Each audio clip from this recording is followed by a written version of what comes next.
Nosotros necesitamos enseñarle a comer a nuestros niños desde temprana edad para que no sean en el futuro una carga para el sistema de salud. Hay una clarísima posibilidad constitucional que es la emergencia económica. Esa emergencia económica me permite también recortar el Estado. Normalmente cuando nos anuncian eso, es impuestos. No, Pero usted no está hablando de yo impuestos. no estoy hablando de impuestos, yo estoy hablando de una emergencia económica para achicar el Estado, para explotar el subsuelo, para liquidar entidades que no sirven y no funcionan. El presidente tiene dos opciones: gobernar con el Congreso o gobernar sin él. El problema de todos los presidentes es que tienen como un complejo napoleónico de grandes reformadores.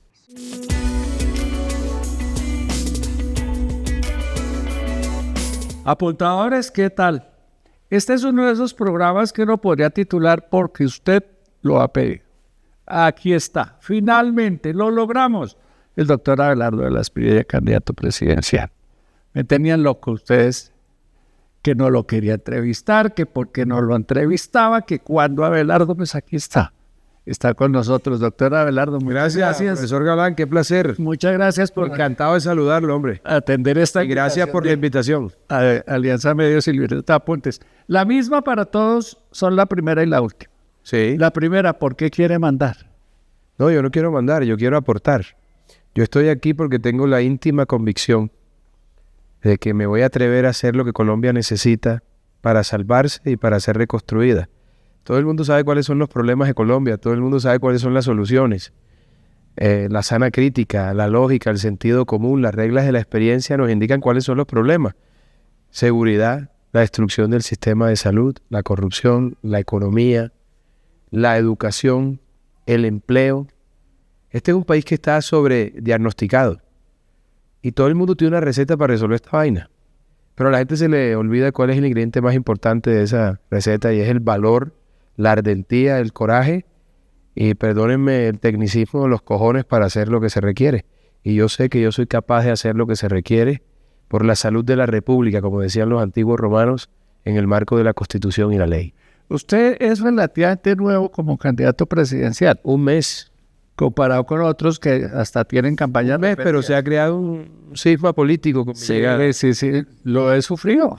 Sí. Desde que se anunció eso me enloquecieron mis oyentes y se maravilla. diciendo que querían escucharlo. Qué maravilla. Entonces empecemos por contarles quién es Abelardo de la Espriella. Bueno, yo, mi querido profesor Galán, soy un soñador que ha hecho realidad todos sus sueños. Yo soñé un día ser abogado y tener una firma y fundé una de las firmas más importantes de Colombia, de la Espriella Lawyers Enterprise, que hoy se llama de la Espriella Lawyers. Soñé con hacer una familia porque soy un hombre de familia y estoy casado con una maravillosa mujer, Ana Lucía Pineda, hace 18 años. Nos seguimos amando como el primer día y tenemos 4 pelados espectaculares, preciosos, que son la luz de mis ojos. Un día quise embotellar arte y nació Ron Defensor. Y otro día quise hacer un vino de los dioses y nació Frateloni. Y también quise hacer una marca de ropa y nació de la Espriella Style. Y quise escribir, hice 5 libros, 2 de los cuales han sido bestsellers. Y he hecho televisión, y he hecho radio, y he actuado, y quise cantar y grabé 2 discos. Ahora estoy construyendo, lancé mi primer edificio en la zona T de la Espriella Collection, 53 suites. Ya he vendido el 75% del proyecto en un mes. Y voy a hacer antes de que finalice el año, con la ayuda de Dios, el lanzamiento de otro proyecto entre Cartagena y Barranquilla, que son 4.000 apartamentos frente al mar con 1 kilómetro de playa. O sea, yo no estoy aquí porque no tenga otras cosas que hacer. Estoy aquí porque he decidido que Colombia sea mi único plan. Y yo soy un hombre que viene de hacer muy bien lo que ha querido hacer, de cumplir los sueños y de materializarlos. Por eso vengo del sector privado. Entonces la diferencia del sector privado con el sector público es que en el sector público un mediocre se convierte en presidente, como Petro. En cambio, en el sector privado el que no funciona va para afuera. Y yo quiero traer toda esa experiencia del sector privado a manejar la empresa más importante que tiene un país, que es el Estado. Pero es difícil de entender que una persona tan exitosa en campos tan diferentes decida renunciar a ese éxito y a esa comodidad y a ese poder bien entendido para meterse en lo que es gobernar a Colombia. Y es que gobernar Colombia no es fácil. Bueno, como decía el maestro Pablo Picasso, yo hago lo difícil porque lo fácil lo hacen los demás. Si estuviese fácil yo no estaría aquí. Pero eso se puede entender solamente a través de la óptica del patriotismo. Cuando uno es patriota y lleva a su país en el alma, uno tiene que concurrir al llamado de la patria. Y si yo supiera que hay más gente que va a tener el valor de hacer lo que hay que hacer para salvar y reconstruir a Colombia, pues yo no estaría aquí.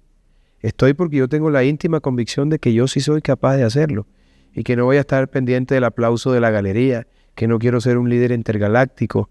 Yo quiero ayudar, soy un soldado de la patria y a eso vine. ¿Usted ha hecho política alguna vez? Sí, bueno, ayudé a mucha gente. Pero no ha estado en el servicio público, ¿no? No, yo nunca he estado en el servicio público. Nunca he tenido un cargo público, siempre he estado en el sector privado. Y he sido exitoso en el sector privado. Entonces la mejor manera de equivocarse es seguir haciendo las cosas como siempre se han hecho. La gente me dice, tú no tienes experiencia. Le digo, es que no la necesito, porque yo sé crear riqueza. Y soy firme, tengo convicciones profundas. Y además de eso, no me dejo arredrar por los ataques de la izquierda radical. A mí, Lo que pasa es que usted está acostumbrado a que toma decisiones usted solo. Manda. sí, pero el Estado se puede organizar. Pero el Estado es más complejo. El Estado se puede, sí, pero bajo esa óptica entonces deberíamos decir que Colombia es una causa perdida. Y yo me resisto a eso. Esto se puede organizar porque lo que determina en realidad el futuro de una nación es el ejercicio adecuado de la autoridad. Si hay autoridad, ahora bien, esa autoridad debe estar signada por un liderazgo que sea ejemplo y que sea inspirador, como lo ha sido el presidente Álvaro Uribe Vélez.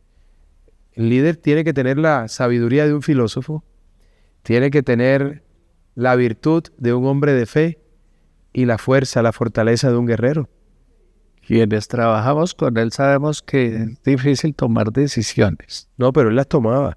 Por eso, pero El presidente Uribe se enreda con lo pequeño y es grande para lo grande. Si tú lo pones a hacer una lista para el Consejo de Montería, se enreda. Si lo pones a tomar una decisión jodida como bombardear al bandido de Raúl Reyes, que es un muerto maravilloso, yo ese día celebré cuando el Ejército de la Patria, la Fuerza Aérea, le dieron de baja a ese bandido narcoterrorista de Raúl Reyes. Eso es un líder de verdad. El presidente Uribe seguro le llegaron ahí los generales, no, que está del otro lado. Hombre, proceda, yo respondo, general. Y ahí, eso es lo que hace un líder. O sea, Uribe es grande para lo grande. Lo pones a hacer una lista a Senado, una lista a Cámara, una lista a Consejo, a sacar un candidato para alguna vaina y se enreda. Se enreda. Pero quiero decir que Colombia ha tenido un lujo que ningún país ha tenido. Yo me atrevo a asegurar, y no es fanatismo, porque quienes hemos conocido al presidente Uribe sabemos de su grandeza, de su don de gentes, de su patriotismo. Yo me atrevo a asegurar que el mundo no ha conocido un líder como Uribe, de las condiciones humanas y políticas, porque es que encontrar esa mezcla es muy jodido. Yo le dije una vez, comandante, lo que pasa es que usted es como Marco Aurelio. Me dijo, hombre, ¿cómo así? Le dije, claro, porque usted es un estratega militar, como el general Marco Aurelio. Usted es un humanista, usted es un estadista, se preparó para esto, y como Marco Aurelio es un estadista, Marco Aurelio se crió en la corte de Antonino, lo prepararon para eso. Y además de eso, usted es estoico, como Marco Aurelio. El presidente Uribe lo visité hace una semana después de ese fallo político con el que lo quieren condenar y destruir al símbolo que él representa, y estaba tranquilo. Entonces empezó a sacar una cantidad de comida. Me dijo, no, hombre, aquí montando el caspete de la cárcel, mamando gallos. Es de un estoicismo y una vaina. Entonces yo le dije, mire, yo no soy usted ni soy Marco Aurelio, yo soy Chinchinato. una pregunta por pura curiosidad, puro chisme. ¿Por qué no lo defendió usted? Porque ese proceso empezó hace 10 años y sus abogados venían desde mucho tiempo atrás, que eran Lombana y Granada. ¿Y le hubiera gustado estar en el chicharrón? Yo lo hubiese hecho diferente y claro que me hubiese gustado. Lo que pasa es que ya yo estoy retirado hace 3 años. Entonces me hubiese... no coincidía, ya no es litigante. ya no coincidía con mis tiempos. Yo estaba en otro proyecto de vida haciendo otras cosas. Entonces le dije, presidente, yo no soy Marco Aurelio, soy Chinchinato. Y me dijo, hombre, ¿quién es ese? Bueno, y dije yo, por primera vez lo corché. Le dije, Chinchinato era un general de la República, no del Imperio Romano, que cada vez que Roma estaba aquí a punto de caer por el asedio de sus enemigos, por el caos y la destrucción, llamaban a Chinchinato y el Senado lo nombraba dictador. El hombre dejaba las ovejas, tiraba el asadón, se presentaba en el Senado con la armadura, asumía poder. En la primera vez devolvió a los 8 meses el poder, fue encargado por 1 año y en 8 meses sofocó todos los peligros y logró salvaguardar la salud de la República. Y le dijeron, oye, pero ¿por qué vas a entregar el poder si faltan 4 meses? Y le dije, no, Si hay algún otro lío, me vuelven a avisar. Lo encargaron varias veces como dictador y la última vez fue a los 80 años. Entonces yo no soy Marco Aurelio, ni tengo esa dimensión de gran líder de Uribe. Yo soy como Chinchinato, yo soy un gladiador y he venido con la espada afilada de la democracia. Pero se quedan los 4 años. Para cortarle la cabeza a la serpiente del comunismo radical. Yo me quedo 4 años. No voy a cobrar sueldo. Voy a financiar mi campaña. No voy a salir del país en 4 años. Y una vez termine, cumplido mi servicio militar, me retiro para siempre de la vida pública. No haga promesas que no va a poder cumplir. Yo soy capaz de cumplir. Los presidentes tienen que salir del país. No tienen. Claro, pero es que yo... Tienen que ir a reuniones, a cumbres, a cosas muy importantes. Bueno, mire, la tecnología cerca. Eso es muy... Pero hay cosas que es mejor hablar. Es muy respetable, profesor, que usted considere que foros internacionales son necesarios cuando el país está incendiado. Irse a hablar uno paja a foros internacionales a gastar plata que no hay, mientras el país está incendiado, equivale a resolverle un problema con la mujer al vecino cuando la de uno tiene 3 meses que no le habla. Entonces yo lo que estoy diciendo lo voy a cumplir porque yo no soy político.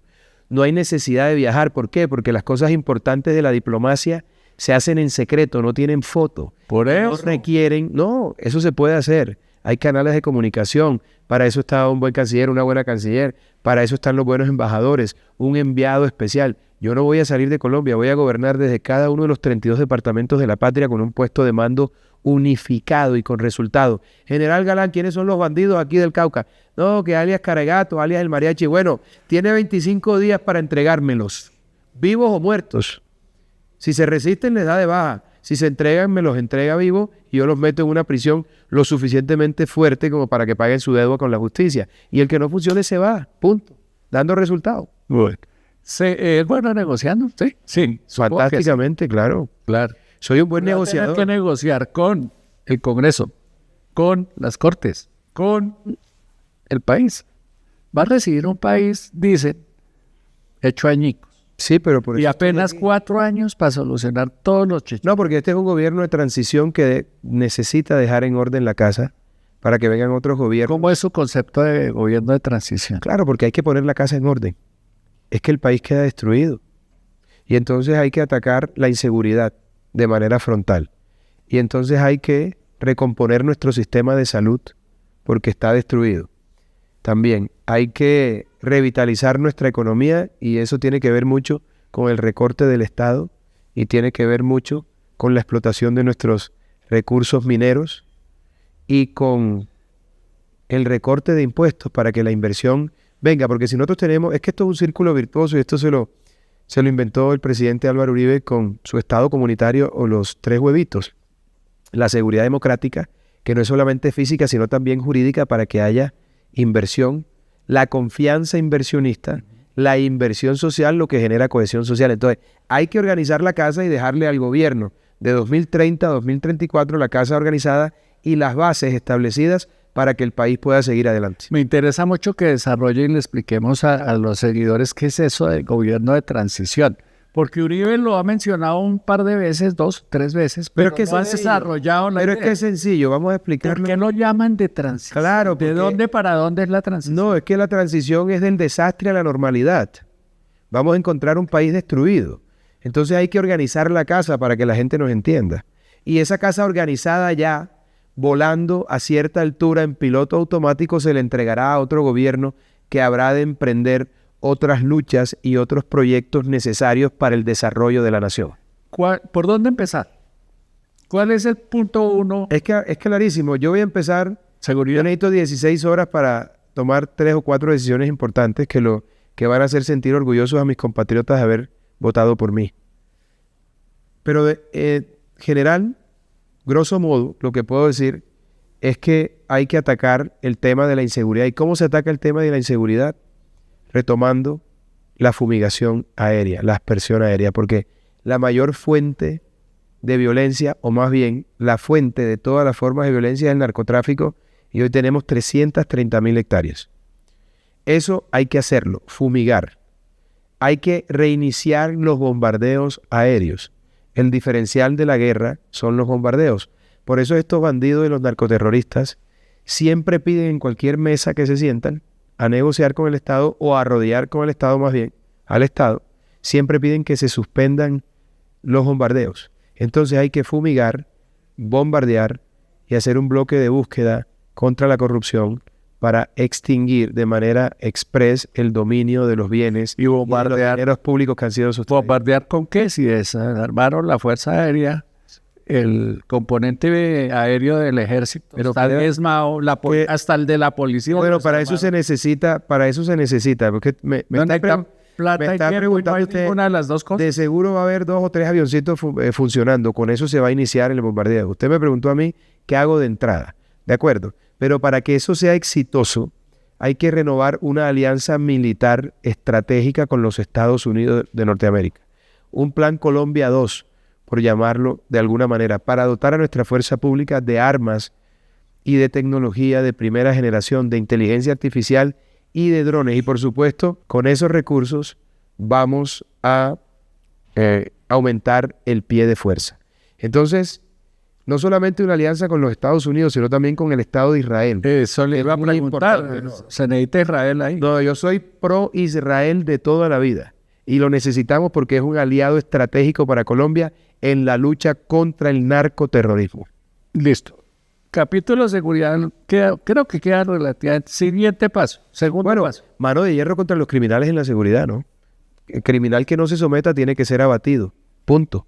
Pues yo creo que eso ya le quedó claro. Ah, bueno, maravilloso. Segundo punto o segundo componente de esa estrategia es ¿cuál? La economía. La economía. O más bien, el segundo sería nuestro sistema de salud que ha sido destruido.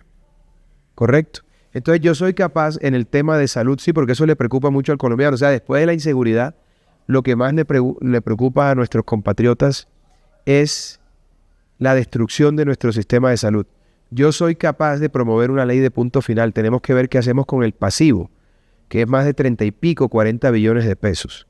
Yo soy capaz de sentar en la mesa a todos los factores de la ecuación, a los prestadores del servicio, a las aseguradoras, a las entidades del Estado que participan y al gobierno central para buscar un acuerdo que beneficie a todos, pero sobre todo a los usuarios. Hay que ver qué se hace con el tema de ese déficit tan grande que hay. Hay que pensar en una ley de punto final. Y nos hemos dedicado a ir a las causas últimas del problema, que es un problema financiero. Entre otras cosas porque no hay seguridad jurídica. Y entonces en los planes obligatorios de salud terminaron incorporados 10 o 20 enfermedades más que no hacían parte del programa original porque no hay seguridad jurídica y los jueces van metiendo cosas cada vez por cuenta de las telas y de demandas y tal y no sé qué. Y eso al principio era un negocio para todo el mundo, porque sobre todo para las empresas prestadoras de salud, porque facturaban, pero ya no les están pagando porque no hay plata, el sistema colapsó. Pero esa es la consecuencia final, el tema financiero. Yo quiero ir a las causas primeras, como nos enseña la filosofía. Yo creo que esto tiene que ser un programa transversal. ¿Y cómo lo hacemos? Cambiando de mentalidad, porque la única manera de cambiar un país es cambiando de mentalidad. Nosotros necesitamos enseñarle a comer a nuestros niños desde temprana edad para que no sean en el futuro una carga para el sistema de salud. Y en eso tenemos que trabajar. Por ejemplo, en países como Italia, en donde he tenido la fortuna de vivir, un pote de leche dura un día porque no tiene conservantes. El pan solo tiene agua, aceite, harina y sal. Dura 3 días. Hay una serie de regulación que son leyes de la República que obligan a que se utilicen los ingredientes como debe ser en los alimentos. Y además hay una ley que obliga a la dieta mediterránea en las entidades públicas. No estoy diciendo que pongamos aquí la dieta mediterránea porque aquí tenemos otras posibilidades, pero sí algo que sea balanceado, porque si nosotros no enseñamos a comer a los niños, vamos a tener adultos que serán en el futuro una carga para el sistema de salud. Dicho de otra manera, aquí un paciente vale $500 al año al Estado. En Estados Unidos vale 12.500. En Italia vale como 10.000 euros. Y el sistema de salud en Colombia funcionaba bien antes, mejor que en Italia y que en Estados Unidos antes de que Petro lo destruyera. ¿Vale la pena revivir eso? Como sistema, quiero decir, pero el sistema de salud en Italia, el sistema de salud en Italia no colapsa porque enseñan a comer desde temprana edad a los niños. Entonces, esto es un tema transversal. Aquí nadie habla de eso. Yo quiero hablar de eso porque yo lo viví. Aquí nadie Yo habla lo de viví. eso. Es la primera vez que oigo a un candidato presidencial Yo lo viví. hablar de nutrición. Es que es muy importante nutrir, es lo que llamo yo inteligencia gastronómica. Tenemos que enseñarle a comer a la gente. Es que, Ricardo, solamente podemos cambiar el país cuando cambiamos de mentalidad y tenemos que cambiar los paradigmas en muchas cosas. Aprender a comer, aprender a beber, aprender a vivir. Eso es lo que cambia a una sociedad y por tanto cambia una nación. Eso me llevaría a decir que la educación entonces va a jugar un papel fundamental. Tan fundamental. Porque eso que está proponiendo es tan educar. fundamental en un gobierno mío que yo quiero que formemos, no quiero que formemos tantos técnicos como humanistas. El mundo está lleno de técnicos, le faltan humanistas. Yo quiero que nuestros niños, nuestros jóvenes, sean más humanistas que técnicos, y para eso tenemos que tener una cátedra obligatoria de estoicismo en los colegios y universidades colombianas. ¿Para qué? Para que nuestros jóvenes y niños aprendan sobre la verdadera inteligencia, que es la inteligencia emocional. Y eso va a cambiar el país, porque si tú eres estoico, no te vas a bajar en la esquina a pegarle un tiro a un tipo que te chocó el carro. Si eres estoico, no vas a darte muñeca con un tipo que está en la fila y que se cogió tu puesto. Si tú eres estoico y tienes inteligencia emocional, no vas a ser agresivo con la autoridad cuando te requiera, como lo manda la ley. Entonces nosotros tenemos que enseñar a comer a nuestra gente y tenemos que enseñarla a que tenga inteligencia emocional, y eso lo hacemos a través de la educación. Repito, primera vez que oigo y tiene todo el sentido. Porque yo no soy político, hermano. Porque claro, aquí Entonces yo pasamos vengo en la jeta por cualquier cosa. Claro, pero porque no hay inteligencia emocional. Si a los niños les enseñamos en el colegio una cátedra obligatoria sobre estoicismo, tengan ustedes la seguridad. La violencia colombiana, que en estos días con lo de Miguel tanto nos ha puesto a Terrible lo de Miguel. Un crimen de Estado, además. Que nos ha puesto a reflexionar sobre cómo hacemos para que no repitamos la historia, porque es que lo de Miguel Pero es que es igualito a hace 34 años. sí, de acuerdo. Es por ahí la solución y no por la equidad, por la lucha contra la pobreza o qué. No, eso es lo que nos pasa. Hay que hacer un cambio de mentalidad. Por ejemplo, yo tengo un programa social que es muy interesante, que se llama Colombia, País de Propietarios. Yo quiero que todo el mundo en Colombia tenga su casa propia, pero no con los créditos usureros estos de los bancos colombianos del 13% al año. O me dan crédito del 2% al año por 30 años, o le abro la puerta a los bancos extranjeros. Y hay programas con esas características de 2% anual 30 años. En Europa te prestan al 2% a 30 años. Pero te da plata, son países ricos. No, pero es que estos son privados que están prestando.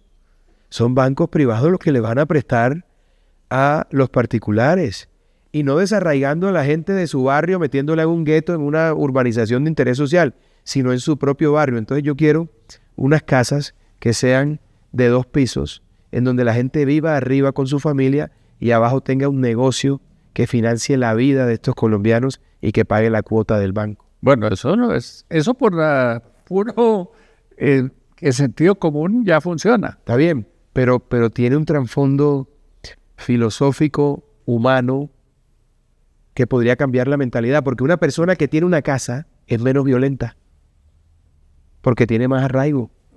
Claro. Si tiene una casa, tiene tranquilidad del alma, del espíritu. Si tiene una casa, lo va a pensar 2 veces antes de reaccionar violentamente y perder esa casa que tanto esfuerzo le ha costado. Entonces, nosotros necesitamos un cambio de mentalidad, y ese cambio de mentalidad solamente es posible si hacemos lo correcto. Nadie se equivoca cuando hace lo correcto, y nosotros necesitamos educar a nuestra gente, enseñarle a tener inteligencia emocional y darle las posibilidades de cumplir sus sueños, de materializarlos y de sacar adelante a su familia. Porque la acción del Estado tiene que estar dirigida especialmente a los más necesitados. El Estado. ¿Cuál es el papel que debe jugar el Estado? Hay una discusión interesante porque nos han querido devolver a hace 40 años, cuando todo lo hacía el Estado mal hecho y desperdiciando y con una corrupción terrible. Nos han querido devolver la salud, las pensiones, algunas otras, los servicios públicos, un tema crítico en este momento en Colombia. ¿Ahí qué? ¿Cuál debe ser, según su visión, Yo la pienso participación del yo Estado y pienso del que sector privado? el Estado debe intervenir lo menos posible.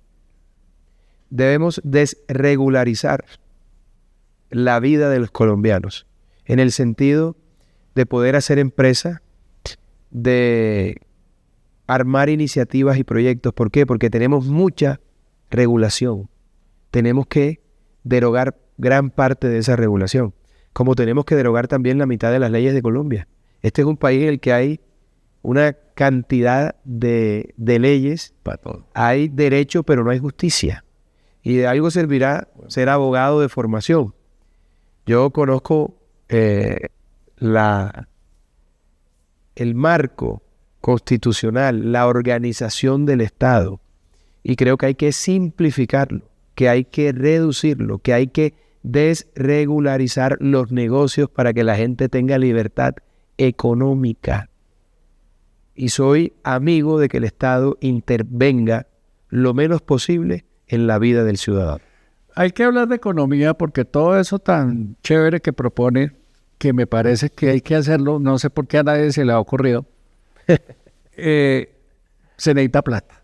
Sí, claro. ¿Y cómo hacemos en un país donde el gobierno actual acaba de casi que matar a la gallina de los huevos de oro? Ecopetrol. Ecopetrol. Está bien, pero eso lo podemos resolver. Lo que pasa es que, Ricardo, como te decía al principio, lo que determina el devenir de una nación es el ejercicio adecuado de la autoridad. Cuando hay autoridad, hay guía. Cuando hay guía, hay liderazgo. Entonces, hay mecanismos que contempla la Constitución como la emergencia económica. Yo no tengo ningún problema en aplicarla. ¿Para hacer qué? ¿Cómo que para hacer qué? Para explotar los recursos del subsuelo y poder enderezar y arreglar la caja del Estado. Eso implica que puedo obviar muchos trámites para hacerlo de la manera más rápida y efectiva, porque para mí no tiene sentido meterle la mano en el bolsillo a los colombianos con tantos impuestos cuando yo tengo tanta riqueza en el subsuelo. Ahora bien, esa riqueza se puede explotar con respeto por el medio ambiente, siendo amigables con el medio ambiente. Hay una clarísima posibilidad constitucional que es la emergencia económica. Esa emergencia económica me permite también recortar el Estado. Normalmente cuando nos anuncian eso, es impuestos. No, Pero usted no está hablando de no, impuestos. yo no estoy hablando de impuestos, yo estoy hablando de una emergencia económica para achicar el Estado, para explotar el subsuelo, para liquidar entidades que no sirven y no funcionan, para nivelar la caja y por supuesto eso implica una reducción que habrá que hacerla de impuestos. Me parece un impuesto absolutamente repelente y desagradable el 4 por mil. Me declaro enemigo del 4 por mil.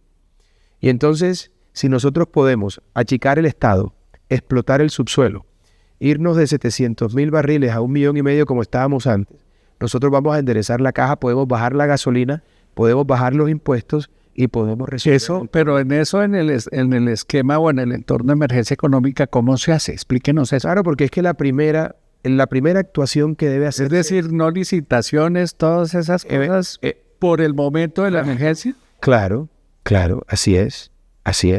Pero es que necesitamos un plan de contingencia, el país está arruinado y va a quedar peor en un año. No, pues sí, también nos están anunciando racionamiento de energía. Bueno, pero todo eso se puede y todo resolver. eso se puede con una emergencia económica. Claro, a través de una emergencia económica se puede lidiar con todos esos problemas y se puede hacer bien con apego a la Constitución, a la ley, a la jurisprudencia, porque nosotros no podemos seguir imponiéndole a la gente más tributos. ¿Cuántas reformas tributarias? Ahora, la mejor reforma tributaria para Colombia, si Dios quiere, la mejor reforma es que se caiga el régimen de Venezuela. Donde se caiga Maduro, preparémonos para un periodo dorado de la economía colombiana. Pues porque vamos a tener un senador de apellido Moreno diciendo que no come natilla en Giraflores en diciembre. Bueno, si por la gracia de Dios eso ocurre y por la mano de hierro del gobierno del presidente Donald Trump, eso se logra materializar, preparémonos para un periodo... ¿Por qué es tan importante eso? ¿Cómo? Porque vamos a tener que suplirle todos los bienes y servicios a Venezuela que está destruida. Alguna vez fue nuestro principal cliente. Nuestras exportaciones se dispararían de manera exponencial. No necesitaríamos ni siquiera la emergencia económica, así que vamos a rezarle a Dios para que se caigan esos bandidos de Maduro y de Diosdado, porque esa sería la mejor reforma tributaria para Colombia. Si eso no pasa, y espero que sí pase, pues lo que hay que hacer es echar mano de un mecanismo constitucional, que es la emergencia económica, para organizar la caja. Y, por supuesto, si yo le doy seguridad a la inversión, seguridad física y jurídica, pues esto se va a llenar de empresas extranjeras que van a querer invertir en Colombia si hay seguridad física y seguridad jurídica. Ahí viene y se produce lo que se conoce como confianza inversionista. Y con el dinero que deja el impuesto de ese trabajo de los empresarios, porque el Estado no crea riquezas, quien crea riqueza es el empresariado. El Estado crea condiciones para que los empresarios podamos hacer dinero y crear riqueza. Y con el pago de nuestros impuestos es que se hace la inversión social. Eso es un círculo virtuoso. Seguridad, educación, salud. Sistema de salud, sí, corrupción, lucha contra la corrupción. Más de 60 billones perdidos al año. ¿Qué tal si yo me le paro de frente a la corrupción y le pego una correteada de Padre y Señor nuestro a todos los corruptos y no dejo que se roben la plata? Quedan 60 billoncitos de pesos. ¿Eso cómo se hace? Todos han propuesto fórmulas. Desde que yo llevo 40 años haciendo periodismo, trabajé en el gobierno. O sea, proponíamos contra la corrupción. Pues no, volvemos al pesimismo histórico que nos lleva a la inexorable conclusión de que Colombia es un país inviable. Yo me resisto a eso. Esto con valor, con determinación. Por eso es lo que dije al principio. Es que todos sabemos cuáles son los problemas y cuáles son las soluciones. Pero pocos tenemos, el castizo y el tecnicismo, los cojones, para hacer lo que hay que hacer para enderezar a Colombia en todos los frentes. Se necesita locomotora. Claro. ¿Y la gente cree que le jalaría? Es que un líder no puede tomar decisiones por ejemplo. Fíjese. Sí, pero es que Abelardo, es que es importante que hablemos del ejemplo. El presidente Petro tiene su toquecito autoritario y creía que él podía hacer todo.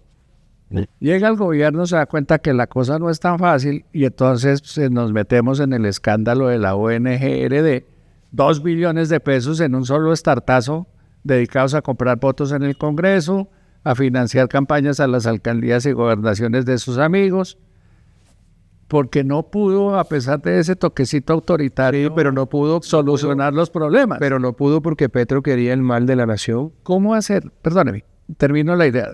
¿Cómo hacer para que el Congreso marche? Porque usted va a necesitar un Congreso. Y no cualquier Congreso. Va a necesitar un Congreso con unas mayorías suficientes, que usted no tenga que negociar casi nada con la oposición o con los independientes, si es que los hay. Necesita un Congreso robusto. Hay que reconocer algo y tenemos que ser responsables en esto. Gran parte de la clase política le paró el macho a Petro porque sabían que lo que quería Petro era destruir a Colombia. Petro, en vez de apoyar... en esa percepción. Pero total, porque es que una cosa es apoyar para una transformación o incluso para que no se haga nada, pero para destruir al país, ya la gente lo piensa 2 veces. Entonces a la gente no le caminó a Petro porque todos saben en el fondo que Petro por una parte quería atornillarse el poder y por otra estaba creando todo un ambiente de caos para que ese desastre le permitiera ese propósito de atornillarse al poder. Petro no está apoyando a la fuerza pública, la ha desfinanciado. Contrario a eso, le ha entregado los territorios a los narcoterroristas, las ciudades a las bandas criminales. En otras palabras, potenció a los criminales, a los que les ha ofrecido de todo, y desfinanció a la fuerza pública. Pues agradecido con sus Está bien, está destruyendo el sistema de salud. Está destruyendo los principios y valores fundacionales de Colombia. O estamos volviendo al diagnóstico. No, es que un liderazgo que no quiere el bien de la nación, un liderazgo que no persigue el desarrollo, que no persigue la prosperidad. Pero nos quedan 340 y tantos días. Sí. Y usted tiene que pensar para adelante. Pero eso estoy pensando. ¿Cómo pero va a ser con es un usted, Congreso, profesor, el que ha traído a colación el ejemplo de Petro. No lo traje yo. Usted dice que a Petro no le caminaron, pero no le caminaron porque quería destruir el país.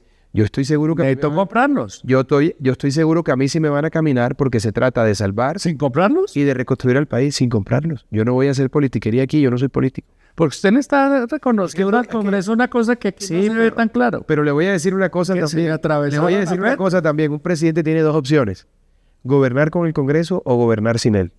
El problema de todos los presidentes es que tienen como un complejo napoleónico de grandes reformadores y de grandes proyectos. Yo creo que yo puedo gobernar con las leyes que hay. Ok. Ojo. Ojo. Y esa es mi visión. Otra cosa nueva. Ah, bueno, ahí está. No está hablando de reformas. Es de decisiones. Tal cual.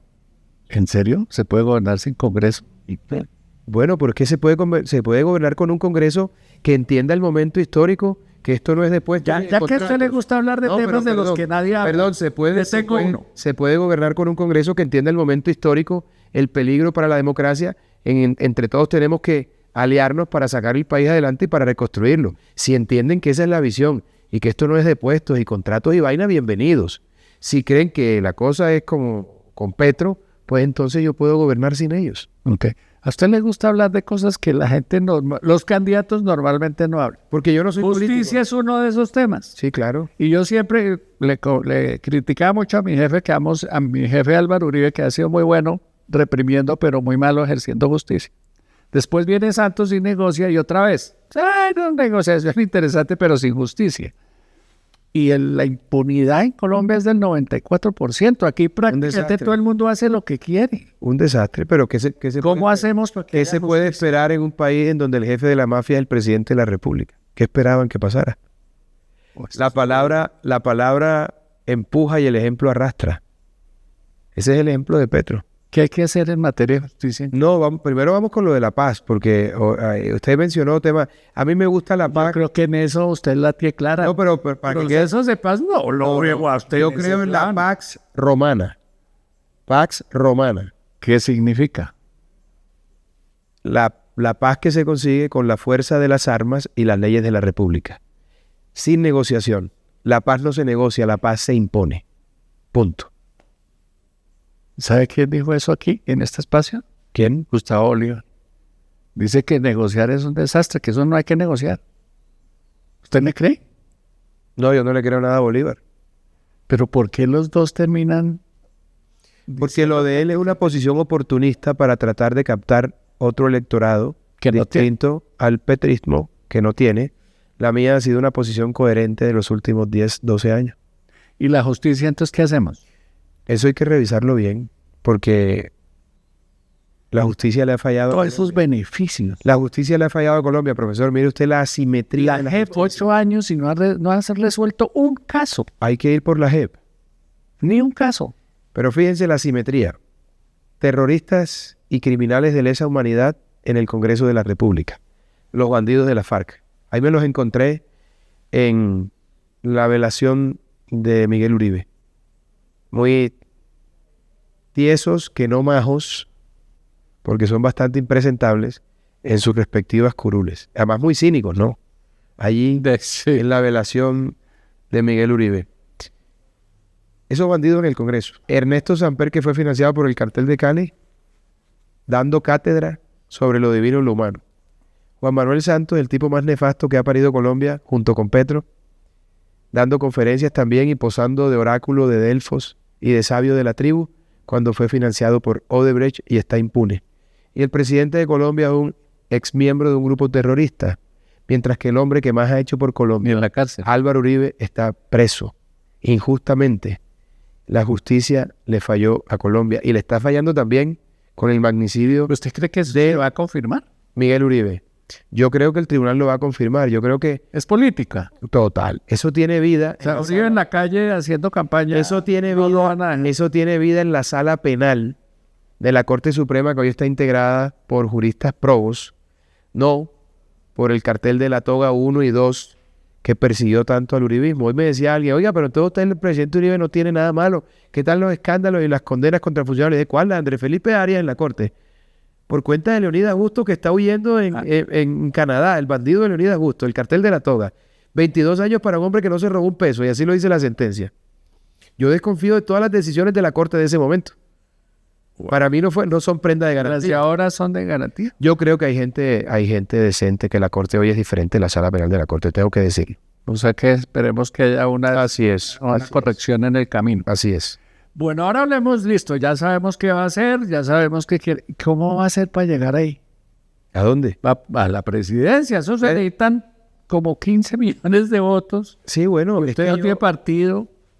Se va a inscribir por un partido, por firmas. ¿Qué va a hacer? Estoy recogiendo mis firmas. Ajá. Pero ¿qué le dice a usted, profesor, que hace tan solo un mes lancé mi candidatura y se armó un terremoto político? Sí, yo soy víctima de eso. ¿Por qué? Porque la gente no es tonta. Todo el mundo vive menospreciando al pueblo. ¿Cómo vas a hacer para conectar con el pueblo? No menosprecien tanto al pueblo. Cuando el pueblo advierte que uno habla con la verdad, cuando el pueblo se dé cuenta de lo que he dejado para enfrentar esta batalla, cuando el pueblo se dé cuenta y se percate de mi patriotismo y de que no soy político y vengo del sector privado y de que he hecho empresa con éxito durante toda mi vida, pues van a decir, este personaje es diferente, este personaje es el que puede cambiar a Colombia. Y yo le digo a la gente lo que le decía a mi mujer cuando empecé con ella. Porque cuando empecé con ella me decía, no, es que yo no sé, porque yo no sé si tener algo contigo, tú tienes fama de mujeriego. Le dije, mi amor, yo voy a desmovilizarme, voy a dejar todo eso y te voy a hacer muy feliz, confía en mí. Es que no sé, llevamos 18 años y todavía bailamos con los ojos cerrados. Hay agarradita de nalga cuando pasa, la pasión sigue viva, parecemos novios. Eso le digo a mis compatriotas, confíen en mí y se van a sentir orgullosos de haberme respaldado. Pues aproveche entonces que esa es la última pregunta, pida el voto. Claro, pero primero quiero que me acompañen a ser parte del ejército democrático de patriotas más grande e importante de Colombia, los defensores de la patria. Inscríbanse en la tecnología es una maravilla, mire, inscríbanse en esta página, defensoresdelapatria.com, defensoresdelapatria.com. Allí se van a inscribir como defensor de la patria, ese movimiento ciudadano que respalda mi aspiración a la presidencia de la República. Les voy a mandar por correo a la dirección que ustedes registren el kit de batalla que consta de un carnet que los identifica como miembros de Defensores de la Patria. Además de eso, les voy a enviar una carta agradeciéndoles que hayan dado un paso al frente en la defensa de la libertad y de la institucionalidad. Un instructivo para que sepan cómo llenar las 5 planillas que les estoy enviando para que me ayuden con sus amigos y familiares a recoger esas firmas. Oigan, yo estoy poniendo el cuero, ¿ah? Estoy arriesgando mi vida, mi patrimonio por Colombia. Necesito que ustedes me ayuden con unas firmitas, porque hoy, cuando Colombia atraviesa sus horas más oscuras, es que debemos estar más firme por la patria, firme por la patria. Comandante, ¿usted tiene cara de defensor de la patria? ¿Usted es el outsider? Claro, por supuesto, yo soy el verdadero outsider, el que está por fuera el pájaro diferente de toda esta jaula, de esta fauna soy yo, porque yo nunca he sido empleado, nunca he sido servidor público, he sido empresario y a pesar de que soy uribista no pertenezco a ningún partido. Eso le iba a preguntar.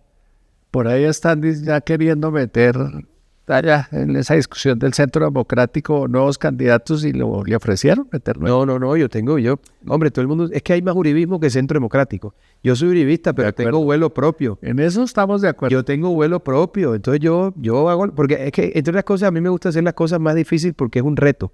Voy a presentar con la ayuda de Dios y mis compatriotas más de 3 millones de firmas. Y lo voy a conseguir. ¿Cuánto se necesita? 650,000, pero a mí me gusta hacer las cosas difíciles. Claro. Me gustan las corridas jodidas y por eso he venido a Colombia. Si la cosa estuviese fácil, no estaría aquí.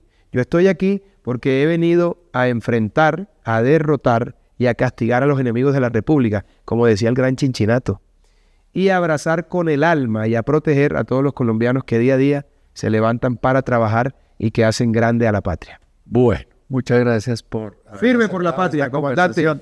Doctor, encantado. Ha sido un placer. La Alianza Medios. Siempre es bueno hacer entrevistas con gente inteligente. Es bueno. No es muy común. Bueno conversar. No es muy común. Apuntadores, cumplida la tarea. Respiren tranquilos, ahí lo tienen, la pueden repetir, la pueden recortar, la pueden distribuir en donde quieran, como quieran, para que lo conozcan. Ustedes lo querían, ahí lo tienen. Y no digo más. Chao, nos vemos la próxima semana.